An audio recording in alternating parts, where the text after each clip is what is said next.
Time for Focus. Hatred, bigotry, militancy, sectarianism and fanaticism. All words being used to describe the curriculum and literature being used to bring up the last 3 generations of children in Pakistan. Many say Pakistani society is becoming increasingly intolerant, and one of the main reasons is simply the textbooks the children are exposed to at school. Imagine if your child found what some call hate material in their textbooks. For example, phrases like Hindus can never become true friends for Muslims, or Christians being described as fanatic clergymen. Well, our correspondent Taha Siddiqui has been to see the problem for himself and what other schools are trying to do to counteract it.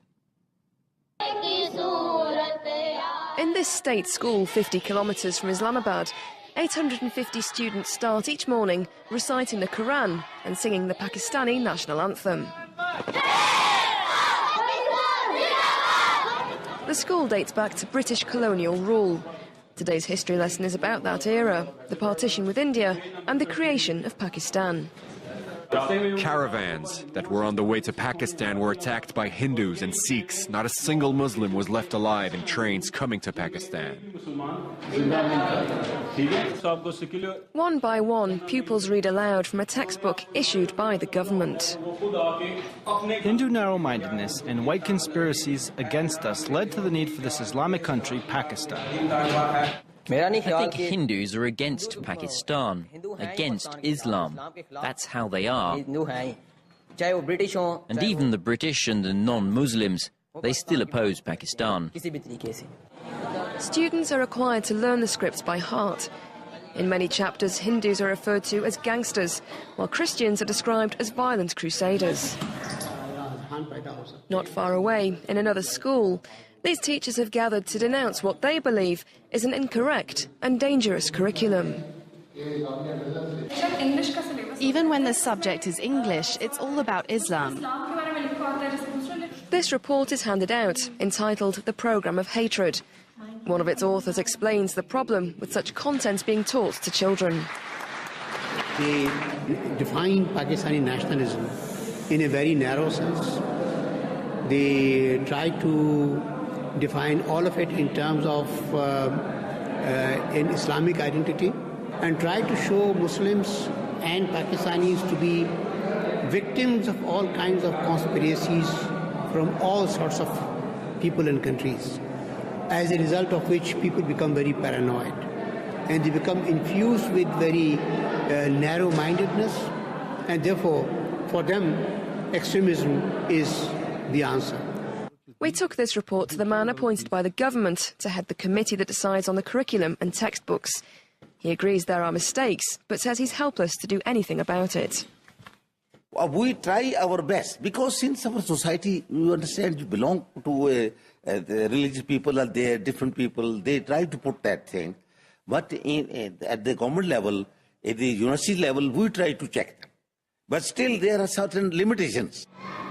Schools are left to their own devices to counter the extremist literature. At this private school outside Islamabad, the head teacher has designed her own textbooks. Her school has around 100 students. Today they're learning about Mother Teresa. Left her family forever. Extremism can be beaten through the schools and through the education system and by developing proper curriculum. Almost all of the lessons, they teach children to understand rather than being tolerant, because when you're tolerating somebody, you're doing it with some anger inside of you. This school is the first to dare challenge the state education system in such a way. It's a brave move, since going against the grain has cost the lives of 400 members of religious minorities this year. Well, Taha Siddiqui joins us now from Islamabad. Taha, you said in your report there that it's a bit of a deadly mission, really, to challenge the view that many now hold in Pakistan. So what proof is there that this curriculum of hatred, as many call it, is translating into prevailing extremism there in Pakistan? Well, yes, definitely. When we see, as the figures mentioned in the report also, just this year there have been over 400 deaths related to the religious minorities. They were attacked by the majority, usually in cases which were never proven.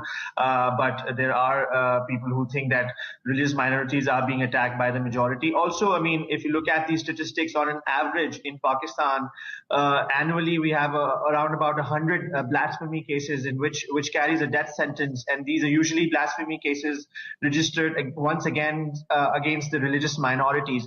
So we see these statistics point to the fact that the extremism in the society is increasing and the intolerance is increasing. Now, what this intolerance and extremism is translating into another dangerous trend is the fact that it gives rise to conspiracy theories, as one of the educationists in the report says.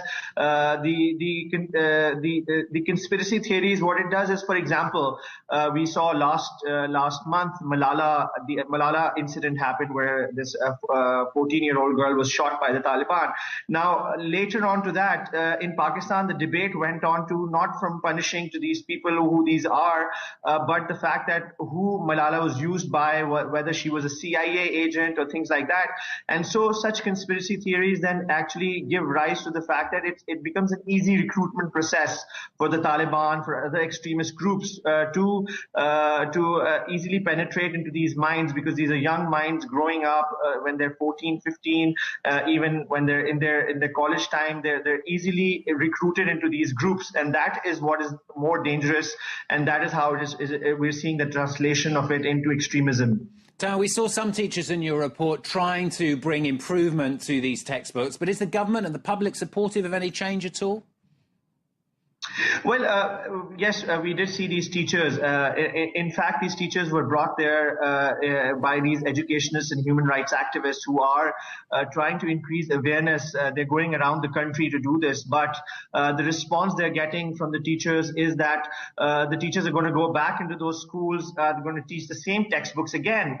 They don't have any control, any limitation. They're limited to their own textbooks, which are provided to them by the government. And so they're going to continue on teaching with those same textbooks, even though they complain about it. Now, the problem is whether the government is doing anything or not. When we talk about the government, back in 2004, the government did try, under the President General Musharraf, the government did try to bring amendments after recommendations were given by Mr. A.H. Nair, which we discussed in our report. But these recommendations never made it to actual changes, because, for example, there were some changes done to the word jihad. Jihad was taken out of the textbooks of the children's textbooks, and in its restrictive sense, to fight against the infidels. That was taken out, and it was reintroduced as with a broader meaning of jihad, for doing good, for avoiding evil and things like that. And the religious parties had a very bad. They came out on the roads. They had an uproar in the parliament, and because Musharraf was an illegitimate ruler and he needed support of these religious parties, he backed down. So we did not see any changes happening, and up until today, even these recommendations keep coming up. But because the people have become so institutionalized with these mindsets, it is very hard to change them. Taha, thanks very much. Taha Siddiqui, our correspondent there in Islamabad. That was today's focus here on France 24. Stay with us.